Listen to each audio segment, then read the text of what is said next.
প্রিয় শিক্ষার্থী বন্ধুরা, তোমাদের ষান্মাসিক সামষ্টিক মূল্যায়ন 2024 নবম শ্রেণী ইসলাম শিক্ষা বিষয়ের উত্তর শেয়ার করতেছি।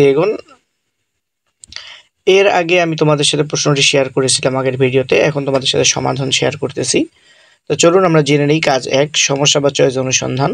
তুমি যে এলাকায় বা অঞ্চলে বসবাস করো সেই এলাকায় বিভিন্ন সমস্যা বা চ্যালেঞ্জের সামাজিক সমস্যার তালিকা করো। এরপর তোমার একজন সহপাঠীর কাছ থেকে জেনে নাও যে সে কি কি সমস্যা বা চ্যালেঞ্জ খুঁজে পেল। নমুনা ছক। তো শিক্ষার্থী বন্ধুরা, আমাদের প্রশ্নপত্রে এরকম একটি নমুনা ছক ছিল। আমি যা খুঁজে পেলাম, প্রথম বন্ধু যা খুঁজে পেল সেই নমুনা ছকটি প্রথম উত্তর। কাজ 1 একের উত্তর দেখো, আমি যা খুঁজে পেলাম। তোমরা আসলে মার্জিন করে কাগজে লিখবে, আমি যদিও মার্জিন করিনি। উত্তর কাজ 1, আমি যা খুঁজে পেলাম গরিমা, তারপরে হচ্ছে অশিক্ষা, অপরাধ, নারীর প্রতি সহিংসতা, মাদকাসক্তি, ধর্মীয় গোঁড়ামি, পরিবহন ব্যবস্থার অব্যবস্থা, স্বাস্থ্যসেবা ব্যবস্থার অপ্রতুলতা, পানি সংকট। আর এখানে প্রথম বন্ধু যা খুঁজে পেল বেকারত্ব, পরিবেশ দূষণ, তারপরে পরিবার ভেঙে যাওয়া, শিশু শ্রম, ভ্রষ্টাচার, সামাজিক বৈষম্য, বিদ্যুতের অভাব, বাসস্থানের অভাব, খাদ্য সংকট। তারপরে কাজ 2, সমাধানযোগ্য সমস্যা নির্বাচন ও পরিকল্পনা প্রণয়ন। এই প্রশ্নটা ছিল এরকম যে তোমার এলাকার বিভিন্ন সামাজিক সমস্যা খুঁজে পেয়েছো। এবার 4 জন সহপাঠী আলোচনা করে কাজ 1 এর তালিকা হতে একটি সমস্যা নির্বাচন করো যে সমস্যাটি সমাধান করা তোমাদের পক্ষে সম্ভব নয়। সমস্যাটি নির্বাচনের পক্ষে এককভাবে তোমার যুক্তি দাও। এভাবে একটি ছক প্রশ্নপত্রে ছিল, যে ছকটি আমরা এভাবে পূরণ করেছি। দেখো, উত্তর কাজ 2 সামাজিক গুরুত্ব, আরেকটা হচ্ছে ধর্মীয় গুরুত্ব। তো এখানে সামাজিক গুরুত্ব দেখো, গরিমা হচ্ছে জাকাত, সদকা, দরিদ্রের সাহায্য। আর ধর্মীয় গুরুত্ব হচ্ছে জাকাত, সদকা ফরজ, দরিদ্রের সাহায্য করা মুস্তাহাব। আর বেকারত্ব, শিক্ষা, দক্ষতা অর্জন, স্বনির্ভরতা। শিক্ষা ফরজ, স্বনির্ভরতা ইসলামের মূলনীতি। অশিক্ষা, শিক্ষা জ্ঞান অর্জন, যেটা ইসলাম বা ধর্মীয় গুরুত্ব হচ্ছে শিক্ষা ফরজ, জ্ঞান অর্জনের উপর জোর। তারপরে অপরাধ, ন্যায় বিচার প্রতিষ্ঠা, আইনের শাসন, নৈতিক শিক্ষা। ন্যায় বিচার প্রতিষ্ঠা ফরজ, আইনের শাসন মেনে চলা ওয়াজিব। তারপরে পরিবার ভেঙে যাওয়া। পারিবারিক মূল্যবোধ, পারস্পরিক সম্মান ও সহযোগিতা, ধৈর্য ও সহনশীলতা। এখানে পারিবারিক মূল্যবোধ মেনে চলা ওয়াজিব, পারস্পরিক সম্মান, সহযোগিতা ইসলামের শিক্ষা, ধৈর্য ও সহনশীলতা ইসলামের গুণাবলী। নারীর প্রতি সহিংসতা, নারীর অধিকার রক্ষা, নারীর প্রতি শ্রদ্ধা, নারীর নিরাপত্তা নিশ্চিত করা। একটা ইসলামের ধর্মীয় গুরুত্ব হচ্ছে নারীর অধিকার রক্ষা ওয়াজিব, নারীর প্রতি শ্রদ্ধা ইসলামের শিক্ষা, নারীর নিরাপত্তা নিশ্চিত করা ইসলামের দায়িত্ব। তারপরে শিশু শ্রম, শিশুদের শিক্ষা, শিশুদের অধিকার রক্ষা, শিশুদের নিরাপত্তা নিশ্চিত করা।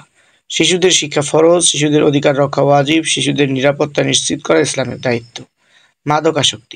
মাদকাসক্তি প্রতিরোধ, মাদকাসক্তির পুনর্নিবাস। আর ইসলামের গুরুত্ব হচ্ছে মাদকাসক্তি প্রতিরোধ ওয়াজিব, মাদকাসক্তিদের পুনর্নিবাস ইসলামের শিক্ষা, মাদক ব্যবহার হারাম। ভ্রষ্টাচার, ন্যায় বিচার প্রতিষ্ঠা ফরজ, আইনের শাসন, স্বচ্ছতা, জবাবদিহিতা। ন্যায় বিচার প্রতিষ্ঠা ফরজ, আইনের শাসন মেনে চলা ওয়াজিব, স্বচ্ছতা ও জবাবদিহিতা ইসলামের শিক্ষা। তারপরে সর্বশেষ ধর্মীয় গোঁড়ামি, ধর্মের সার কথা বোঝা, সহিংস ও ধর্মের সার কথা বোঝা ওয়াজিব, সহিংস ও মিথস্ক্রিয়া। ধর্মের সার কথা বোঝা, সহিংসতা ও ধর্মের বোরকা বোঝা, সার কথা বোঝা ওয়াজিব, সহিংসতা ও মিথস্ক্রিয়া। শিক্ষার্থী বন্ধুরা, আমরা 1 এবং 2 কাজ দেখলাম। এবার চলো আমরা 3 এবং 4 দেখি। তাহলে এবার 3 নম্বর কাজ হচ্ছে প্রতিবেদন লিখি। প্রশ্ন এরকম ছিল যে তোমার বিদ্যালয় বা এলাকার একটি ইতিবাচক উদ্যোগ চিহ্নিত করো। ইসলামের নির্দেশনা, বিধিবিধান ও রীতিনীতি ইত্যাদির আলোকে ইতিবাচক উদ্যোগটির স্বরূপ, উদ্যোগ গ্রহণের কারণ ও ফলাফল বিশ্লেষণ করে একটি প্রতিবেদন লেখো। তাহলে কাজ 3 এর প্রতিবেদন। ইসলামের দৃষ্টিতে বৃক্ষরোপণ কর্মসূচি। আমাদের বিদ্যালয়ে প্রতি বছর বৃক্ষরোপণ কর্মসূচি পরিচালিত হয়, যা পরিবেশ সচেতনতা বৃদ্ধির লক্ষ্যে নেওয়া একটি মহৎ উদ্যোগ। ইসলাম ধর্ম পরিবেশের প্রতি যত্নবান হওয়ার বিশেষ গুরুত্ব রয়েছে। উদ্যোগের স্বরূপ, আমাদের বিদ্যালয়ে প্রতি বছর একটি নির্দিষ্ট দিন বৃক্ষরোপণ কর্মসূচি আয়োজন করা হয়। এই কর্মসূচিতে ছাত্রছাত্রী, শিক্ষক শিক্ষিকা এবং অভিভাবকরা সক্রিয়ভাবে অংশগ্রহণ করেন। বিদ্যালয়ের চারপাশে ও প্রয়োজনীয় স্থানগুলোতে বিভিন্ন ধরনের ফলজ, বনজ ও ঔষধি গাছ রোপণ করা হয়। উদ্যোগ ও গ্রহণের কারণ: বৃক্ষরোপণের মাধ্যমে আমাদের বিদ্যালয়ের পরিবেশের সবুজ সুন্দর করা, শিক্ষার্থীদের মধ্যে পরিবেশ সচেতনতা বৃদ্ধি করা এবং তাদেরকে বৃক্ষের উপকারিতা সম্পর্কে অবহিত করা। ইসলামী দৃষ্টিকোণ থেকে আল্লাহ তাআলা আমাদেরকে পৃথিবীতে সুরক্ষিত রাখতে বলেছেন। হাদিসে উল্লেখ আছে, যে ব্যক্তি একটি গাছ রোপণ করবে এবং যতদিন তার ফল দিবে ততদিন তাকে এই জন্য সওয়াব দেওয়া হবে। বুখারী ও মুসলিম।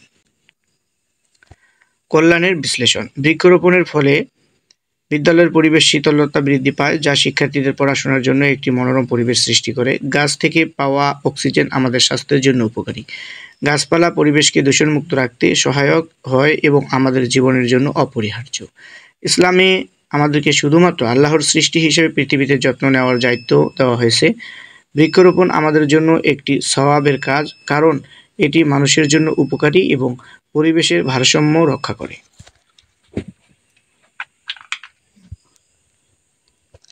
প্রিয় নবী সাল্লাল্লাহু আলাইহি সাল্লাম বলেছেন, যে ব্যক্তি একটি গাছ রোপণ করবে আল্লাহ তাআলা তাকে ফলবর্তী করে তুলবেন এবং যতদিন ফল দিবে ততদিন তাকে এর জন্য সওয়াব দেওয়া হবে। এরপরে উপসংহার হচ্ছে, আমাদের বিদ্যালয়ের বৃক্ষরোপণ কর্মসূচি একটি প্রশংসনীয় উদ্যোগ, যা পরিবেশ সচেতনতা বৃদ্ধি এবং ইসলামিক নির্দেশনা অনুযায়ী পরিবেশের প্রতি আমাদের দায়িত্ব পালন করতে সহায়তা করে। আল্লাহ তাআলা আমাদের সকলকে এই ধরনের মহৎ কাজে অংশগ্রহণ করার তৌফিক দান করুন, আমিন। শিক্ষার্থী বন্ধুরা, আমরা 3 নম্বর কাজ করলাম, এবার আমরা 4 নম্বর কাজ দেখি। 4 নম্বর কাজের প্রশ্নটা দেখো, ইসলামের বিধিবিধান দৈনন্দিন জীবনে অনুসরণ করি। তুমি যে সামাজিক সমস্যা বিশ্লেষণ করছো, অর্থাৎ প্রশ্নটা তোমরা পড়ে নাও, আমি উত্তরটা দেখতেছি চাই। ছক থেকে নির্বাচিত সমস্যা শিক্ষা। 1. নির্বাচিত সমস্যা বা চ্যালেঞ্জের নাম শিক্ষা। 2. সমস্যা চ্যালেঞ্জটি সমাধানের উদ্দেশ্য সকলের জন্য শিক্ষার সুযোগ নিশ্চিত করা, শিক্ষার মান উন্নত করা, দক্ষ ও জ্ঞানী জনগোষ্ঠী তৈরি করা। 3 হচ্ছে সময় বা দিন মাস কীরকম সময় লাগতে পারে, দীর্ঘমেয়াদী 5 থেকে 10 বছর। কার কার সহায়তা প্রয়োজন, এখানে সহায়তা লাগছে সরকার, শিক্ষা প্রতিষ্ঠান, শিক্ষক, অভিভাবক, সমাজের সকল স্তরের মানুষ। স্ব দায়িত্ব বন্টন: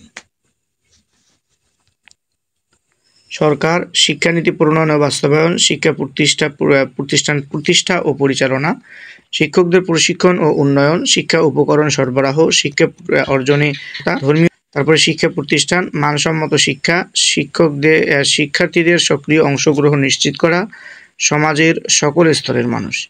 আর শিক্ষা প্রতিষ্ঠান থেকে মানসম্মত শিক্ষা প্রদান, শিক্ষার্থীদের সক্রিয় অংশগ্রহণ নিশ্চিত করা, নিয়মিত পরীক্ষা ও মূল্যায়ন। তারপরে শিক্ষক শিক্ষার্থীদের প্রতি নিবেদিত প্রাণ ও দায়িত্বশীল হওয়া, পাঠদানে আধুনিক পদ্ধতি ব্যবহার, শিক্ষার্থীদের মানসিক বিকাশে সহায়তা করা। তারপরে অভিভাবক শিশুদের নিয়মিত স্কুলে পাঠানো, শিক্ষার প্রতি শিশুদের আগ্রহ তৈরি করা, শিক্ষকদের সাথে সহযোগিতা করা। আর সামাজিক সকল স্তরের মানুষ শিক্ষার গুরুত্ব সম্পর্কে সচেতনতা বৃদ্ধি, শিক্ষা প্রতিষ্ঠান ও শিক্ষকদের সহায়তা করা, শিক্ষার্থীদের জন্য অনুকূল পরিবেশ তৈরি করা। তারপরে 6 নম্বর সর্বশেষ দেখো, 6 নম্বর হচ্ছে ইসলামের বিধিবিধান ও নির্দেশনার চর্চা প্রয়োগ। ইলম ইসলামিক জ্ঞান অর্জনকে অত্যন্ত গুরুত্বপূর্ণ বলে মনে করা হয়। তালিম ইসলামী শিক্ষার উপর জোর দেওয়া হয়েছে এবং সকলের জন্য দিন অর্জনকে উৎসাহিত করা হয়েছে। শিক্ষকদের সম্মান ইসলামী শিক্ষকদের সম্মান করা এবং তাদের প্রতি কৃতজ্ঞতা প্রকাশ করার একটি গুরুত্বপূর্ণ বিষয়।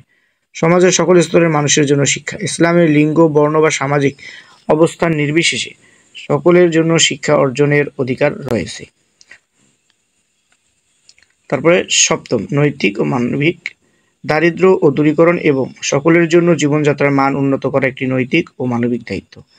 ইসলামে মুসলিমদের দারিদ্রতাকে সাহায্য করার এবং তাদের জীবনমাত্রার মান উন্নত করার জন্য কাজ করার আদেশ দেওয়া হয়েছে। তো শিক্ষার্থী বন্ধুরা, এই হলো তোমাদের 9ম শ্রেণীর ইসলাম শিক্ষা প্রশ্নটির সমাধান আমি তোমাদেরকে দিয়ে দিলাম। আশা করি তোমরা ভালোভাবে প্রস্তুতি নেবে। শিক্ষা সংক্রান্ত যে কোনো আপডেট পেতে চ্যানেলটি সাবস্ক্রাইব করে সাথেই থাকবে।